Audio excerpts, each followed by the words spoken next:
Welcome. If you wanna change keyboard theme on your XIAOMI Mi Note 10, for the first you have to enter settings, then scroll down, click on additional settings, click on the languages and input. Let's tap on the current keyboard and go for the Gboard.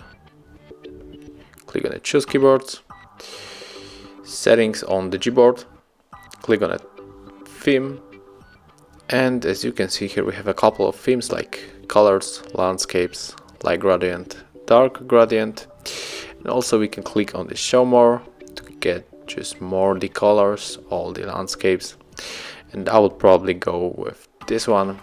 And right now just click on the apply to confirm the whole process, and this is how it looks. Thank you for watching. Leave thumbs ups, comments and subscribe to our channel.